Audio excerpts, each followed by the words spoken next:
ನೀವು ಸೆಲೆಕ್ಟ್ ಮಾಡ್ಕೊಳ್ಳೋದು ಹೇಗೆ? ಇವಾಗ IAS ಸೆಂಟರಿಗೆ ಆಸ್ಪಿರೆಂಟ್ಸ್ನ ಸೆಲೆಕ್ಷನ್ ಇದೆಯಾ ನಿಮ್ಮದ್ರಲ್ಲಿ, ಹೇಗೆ? ಮ್ಯಾಮ್, ಯೂಶಲಿ ನಾನೀಗ initially when I am doing it at the present, ನಾನು ತುಂಬ ಜನನ ಸೆಲೆಕ್ಟ್ ಮಾಡಿಕೊಂಡು I don't want to run a big show. ನನಗೆ ತುಂಬ ಸೆಲೆಕ್ಟಿವ್ ಆಗಿರೋ students. I want to show that ಕರ್ನಾಟಕದಿಂದ ತುಂಬ ಜನ ರ್ಯಾಂಕರ್ಸ್ ಬರ್ಬೋದು. ಈಗ ಡೆಲ್ಲಿನೇ ಯಾಕೆ ಹಬ್ಬ ಆಗಬೇಕು? So if people, there are more results coming from Delhi, there can be more results from Karnataka as well. So I want to create Karnataka as a hub. ಡೆಲ್ಲಿಯಿಂದ ಹುಡುಗರು ಬಂದು ಇಲ್ಲಿ ಪ್ರಿಪ್ರೇಷನ್ ಆಗಬೇಕು. ನಮ್ಮಲ್ಲಿ ವೆದರ್ ಚೆನ್ನಾಗಿದೆ, ಪೊಲಿಟಿಕಲಿ ವೆರಿ ನ್ಯೂಟ್ರಲ್, ತುಂಬ ಒಳ್ಳೆ ಗಾಳಿ ಇದೆ, ಓಕೆ, ತುಂಬ ಒಳ್ಳೆ ಯುನೋ ಗುಡ್ ಸೊಸೈಟಿ ಇದೆ, ಓಕೆ, ಭಾಳ ಒಳ್ಳೆ ಸೇಫ್ ಸೊಸೈಟಿ ಇದೆ. It's not like Delhi. So it's A very good place. Is it that bad Delhi? ಅಷ್ಟು ಅನ್ಸೇಫ್ ಪಾರ್ಟ್ಸ್ ಆಫ್ ಡೆಲ್ಲಿ, ಇಲ್ಲಿ ಸ್ವಲ್ಪ ಹೈಪ್ ಆಗಿದೆ. ಅಲ್ಲಿ ಸಮಾಜ ಸ್ವಲ್ಪ ತುಂಬ ಎಕ್ಸ್ಟ್ರೀಮ್ ಥರ, but of course that is to an extent true. So ರಾತ್ರಿ ಓಡಾಡೋದು ಸ್ವಲ್ಪ ಸೇಫ್ ಇರಲ್ಲ. ಸೊ ಈ ತುಂಬ ಜನ ಹೆಣ್ಮಕ್ಳು, ನಮ್ಮ ಹುಡುಗಿರು ಇಲ್ಲಿಂದ ಹೋಗಿ ಅಲ್ಲಿ ಪ್ರಿಪ್ರೇಷನ್ ಆಗಬೇಕು ಅಂದರೆ ತುಂಬ ಚಿಂತೆ ಇರುತ್ತೆ ಅಪ್ಪ ಅಮ್ಮಂಗೆ, ಇಲ್ಲಿಂದ ಕಳ್ಸೋಕ್ಕೆ, ಅಲ್ಲಿ ಏನಾಗುತ್ತೋ ಏನೋ. ಪ್ಲಸ್ ಮಕ್ಕಳು ಅಲ್ಲಿ ತುಂಬ ಜನ ಬಂದ್ಬಿಟ್ಟು ಅವ್ರಿಗೆ ಕಂಟ್ರೋಲ್ ಇರಲ್ಲ, ಏನಾಗ್ತಿದೆ ಏನೂ ಗೊತ್ತಿರಲ್ಲ.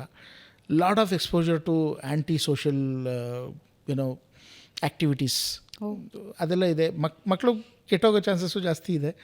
ಸೊ ಇಲ್ಲಿ ಆದರೆ ನಮ್ಮ ಊರಲ್ಲಾದರೆ ನಮ್ಮ ಮನೆಯಿಂದನೇ ಬರಲಿ, ಏನಕ್ಕೆ ಎಲ್ಲರೂ ಹೋಗಬೇಕು? ಸೊ ಇಲ್ಲಿ it's A safe place here. And ಇಲ್ಲೇ ಆ ಥರ ಆ ಕ್ವಾಲಿಟಿ ಗೈಡೆನ್ಸ್ ನಮ್ಮ ಕರ್ನಾಟಕದಲ್ಲೇ ಸಿಕ್ಕಿದ್ರೆ Karnataka B A hub of UPSC preparation in future. Correct. And it will be in very soon. ಯಾವ ಹಂತದಲ್ಲಿದೆ ಅಂದರೆ ಕರ್ನಾಟಕ ಆ ವಿಷಯದಲ್ಲಿ? ಮ್ಯಾಮ್, ಪ್ರಿಪ್ರೇಷನ್ ಹಂತದಲ್ಲಿ it is A hub, but very small hub. So ನಮಗೆ ಈ ಕರ್ನಾಟಕದಿಂದ ಯಾರ್ಯಾರು ಸಿವಿಲ್ ಸರ್ವಿಸ್ ಪ್ರಿಪ್ರೇಷನ್ ಆಗ್ತಾರೋ ಅವ್ರು ಬೆಂಗಳೂರಿಗೆ ಬರ್ತಾರೆ. ಬೆಂಗಳೂರಲ್ಲಿ ವಿಜಯನಗರ, ಚಂದ್ರ ಲೇಔಟ್ ಅನ್ನೋ ಆ ಜಾಗ ಒಂದು ಸ್ವಲ್ಪ ಹಬ್ ಆಗಿದೆ. ಯಾಕಂದರೆ ಎಲ್ಲ ಕೋಚಿಂಗ್ ಸೆಂಟರ್ಸ್ ಅಲ್ಲೇ ಕಾನ್ಸಂಟ್ರೇಟ್ ಆಗಿರುತ್ತೆ. ವಿಜಯನಗರ, ಚಂದ್ರ. ಹಾಂ, ಇದಲ್ದೇ ಚೆನ್ನೈಯಲ್ಲಿ ಒಂದು ಹಬ್ ಇದೆ. Chennai is also considered as hub. Hyderabad, Pune ಅಷ್ಟೇ. ಸೊ ಅದು ಬಿಟ್ಟರೆ ಡೆಲ್ಲಿನೇ. ಬಟ್ ಡೆಲ್ಲಿನಲ್ಲಿ ಮ್ಯಾಕ್ಸಿಮಮ್ ಜನ ಇಲ್ಲಿ ಓದೋಕ್ಕೆ ಇಷ್ಟಪಡಲ್ಲ, ಎಲ್ಲ ಡೆಲ್ಲಿಗೆ ಹೊರಟೋಗ್ತಾರೆ for a quality education. Okay. So ನಿಮ್ಮ ಸೆಲೆಕ್ಷನ್ ಹೇಗಿರುತ್ತೆ? ಅಂದರೆ ಮಾರ್ಕ್ಸ್ ನೋಡಿ ತಗೋತೀರಾ? ಇಲ್ಲ, ರಿಟನ್ ಟೆಸ್ಟ್ ನೋಡಿ ತಗೋತೀರಾ? ನಾನು I just see their interest. ನನಗೆ ಅವ್ರು ಯಾವ ಬ್ಯಾಕ್ಗ್ರೌಂಡು, ಮಾರ್ಕ್ಸ್ ಏನನ್ನೂ ಕೇಳಲ್ಲ. So when they come to us, I just give them a small test. ಒಂದು ಸ್ವಲ್ಪ ಒಂದು ಚಿಕ್ಕ ಅಸೈನ್ಮೆಂಟ್ ಕೊಡ್ತೀನಿ, ಅದನ್ನು ಮುಗಿಸ್ಕೊಂಬಂದು ನನ್ನನ್ನು ಕಾಣಿ. Okay, it is not to test their knowledge or anything. It is to test their interest. Okay, ನನಗೆ ಸ್ವಲ್ಪ ಸೀರಿಯಸ್ ಆಗಿರೋ ಸ್ಟೂಡೆಂಟ್ಸ್ ಬೇಕು. I don't want curious students. ತುಂಬ ಜನ ಕ್ಯೂರಿಯಸ್ ಆಗಿರ್ತಾರೆ. So just because you have money, curious ಆಗಿರೋರು serious ಇರಲ್ವಾ? Curious ಆಗಿರೋರು ಕ್ಯೂರಿಯಸ್ ಆಗೇ ಇರ್ತಾರೆ. ಅವ್ರಿಗೆ ತಿಳ್ಕೊಬೇಕಷ್ಟೇ ಏನು ಅಂತ. ದೇ ಆರ್ ನಾಟ್ ಅವ್ರ ಅಪ್ಪ ಅಮ್ಮನ ಫೋರ್ಸಿಗೋ. ಈಗ ಪ್ರತಿಯೊಬ್ಬರು ಬಂದಾಗ್ಲೂ a very common question which everybody asks, ಏನಕ್ಕೆ ಮಾಡ್ಬೇಕು ನೀವು IAS? That's a very serious question. ಎಲ್ಲ ತುಂಬ ಜನಕ್ಕೆ ಕಾಮನ್ ಅನಿಸುತ್ತೆ. But why you want to become an IAS is a very serious question. Because ತುಂಬ ಜನಕ್ಕೆ ತುಂಬ ಆಸ್ಪಿರೆಂಟ್ಸ್ ಇರುತ್ತೆ.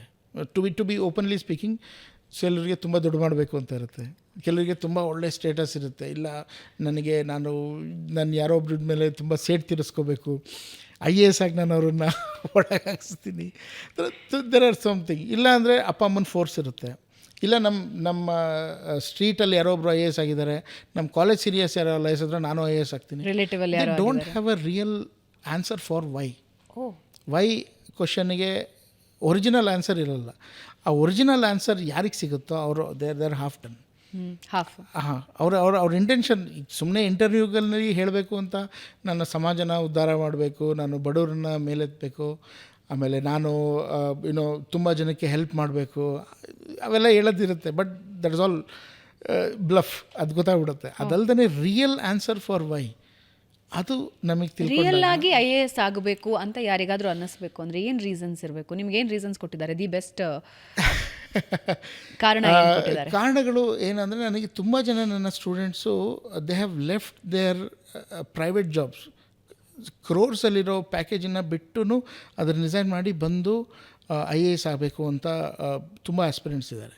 So they all have different motives. Okay, so ಕೆಲವರಿಗೆ they have seen their their family be in poverty. ತುಂಬ ಜನ north ಕರ್ನಾಟಕದಿಂದ especially ನಾನು ಬೆಂಗಳೂರಲ್ಲಿ ಟ್ರೆಂಡ್ ನೋಡ್ತೀನಿ, ಭಾಳ ಬಡತನದಲ್ಲಿರ್ತಾರೆ. ಅವರಿಂದ ಅವ್ರಿಗೆ ಬೇರೆ ಆಪ್ಷನ್ನೇ ಇರಲ್ಲ. This is one such way where they can come out of the poverty, not just with their family but their entire community, their entire village. ಅವ್ರನ್ನ ಉದ್ಧಾರ ಮಾಡೋದು. ಒಂದು ಗ್ರಾಮದಿಂದ ಯಾರೊಬ್ಬ IAS ಅಧಿಕಾರಿ ಆಗ್ತಾನೆ ಅಂದರೆ ಆ ಗ್ರಾಮ ಅಲ್ಲ, ಸುತ್ತಮುತ್ತ ಗ್ರಾಮಗಳು ಎಂಪವರ್ ಆಗೋದು. Correct. Okay, he has that power. ಒಬ್ಬ IAS ಆಗಿರೋವಂಥ ವ್ಯಕ್ತಿ ತುಂಬ ಜನ ತುಂಬ ಲೈಫ್ಗಳನ್ನ ಟಚ್ ಮಾಡ್ಬೋದು. He has a power to change the life of thousands of people. ಆ ರೀತಿ ಅದು ಮುಂಚೆನೇ ಒಂದು ಐಡಿಯಾ ಇದ್ದು ನಾನು ಅದನ್ನು ಮಾಡಬೇಕು ಅನ್ನೋ ಒಂದು ಏಮ್ ಇದ್ದರೆ ಯಾವ ಮೋಟಿವೇಶನ್ದು ಅವಶ್ಯಕತೆ ಬರಲ್ಲ. They won't get deviated. Okay, ತುಂಬ ಜನ ಈಗ ನಾನು ಮೊನ್ನೆ ನಮ್ಮ ಸ್ಟೂಡೆಂಟು ಭಾಳ ಡಿಪ್ರೆಷನ್ ಆಗಿದ್ದ and his father is very aspirant. ಅವ್ರಿಗೆ ನಾನು ಯೂಟ್ಯೂಬಲ್ಲೇ ಒಂದು ವಿಡಿಯೋ ತೋರಿಸ್ದೆ. ಇದೇ ಥರ ಒಂದು ಪಾಡ್ಕ್ಯಾಸ್ಟ್ ಇದೆ. ಅದರಲ್ಲಿ ಅವ್ರು ಹೇಳ್ತಾರೆ, ನಾನು ಪ್ರಿಪ್ರೇಷನ್ ಆಗಬೇಕಾದ್ರೆ ನಾನು ಪಾಠ ಮಾಡ್ತೀನಿ, ಜೊತೆಗೇ ಒಂದು ಸ್ವಲ್ಪ ಪಾರ್ಟ್ ಟೈಮ್ ಜಾಬ್ ಮಾಡಿ ಅರ್ನ್ ಮಾಡ್ತೀನಿ ಅಂತ ಹೇಳಿದೆ. ನಮ್ಮ ಅಪ್ಪ ಹೇಳಿದ್ರು, ನೀನು ಆ ಥರ ಏನೂ ಮಾಡಬೇಡ, ನೀನು ಬರೀ ಓದೋದ್ರ ಕಡೆ ಕಾನ್ಸಂಟ್ರೇಟ್ ಮಾಡು, ನಿನಗೆ ದುಡ್ಡು ಬೇಕು ಅಂದರೆ ಬೇಕಾದ್ರೆ ನಾನು ಕಿಡ್ನಿ ಮಾರ್ಬಿಟ್ಟು ನಾನು ನಿಂಗೆ ದುಡ್ಡು ಕೊಡ್ತೀನಿ. That's A real story. ಅಷ್ಟು ನಮ್ಮ ಮಕ್ಕಳು IAS ಆಗಬೇಕು ಅನ್ನೋ ಒಂದು ಆಸೆ ಇಟ್ಕೊಂಡಿರ್ತಾರೆ ಪೇರೆಂಟ್ಸು. ಸೊ ನಾವು ನಮ್ಮ ಅಪ್ಪ ಅಮ್ಮನ ಋಣನ ನಾವು ಯಾವಾಗಲೂ ತೀರ್ಸೋಕ್ಕಾಗಲ್ಲ, ಈ ಜನ್ಮದಲ್ಲಾಗಲ್ಲ. Okay, they have done so much for me. ಅಷ್ಟು ಆಸೆ ಇಟ್ಕೊಂಡಿರೋ ಅಪ್ಪ ಅಮ್ಮಂಗೆ just give them that day. ನೀವು ಸೆಲೆಕ್ಷನ್ ಆಗಿರೋ ದಿನ ಅವರೆಷ್ಟು ಖುಷಿ ಪಡ್ಬಾರ್ದು ಅನ್ನೋ ಒಂದೇ ಒಂದು ಥಾಟ್ ಇದೆಯಲ್ಲ, ಅದೊಂದು thought is a good answer for why. ಅದು ಆ ಒಂದು ಯೋಚನೆ ಯಾರು ಮಕ್ಕಳಿಗೆ ಬಂದರೆ ಮೈಂಡಲ್ಲಿ, ಯಾವುದೇ ಒಂದು ಡಿವಿಯೇಷನ್ನು, ಯಾವುದೇ ಒಂದು ಡಿಸ್ಟ್ರಾಕ್ಷನ್ನು ಅವ್ರಿಗೇನು ವರ್ಕ್ ಆಗಲ್ಲ. ಅಲ್ಲ, ಈ ಮನುಷ್ಯನ ಮನಸ್ಸು ಕೋತಿ ಅಂತ ಹೇಳ್ತಾರೆ, ಅದನ್ನು ಫೋಕಸ್ ಮಾಡೋದು ಹೆಂಗೆ ಹಾಗಾದರೆ? ಫೋಕಸ್ ಇದೇ ಮ್ಯಾಮ್, ಈ ಥಾಟ್ ಇದೆಯಲ್ಲ, ಈ ಥಾಟ್ ಇದ್ದರೆ ಯಾವುದೇ ಥರ ಕೋತಿ ಇದ್ರೂ ಅದು it will get neutralised. Plus ಮಧ್ಯದಲ್ಲಿ ಸ್ವಲ್ಪ ಡಿಪ್ರೆಷನ್ಗೆ ಹೋಗ್ತಾ ಇರ್ತಾರೆ, ಓದಿ.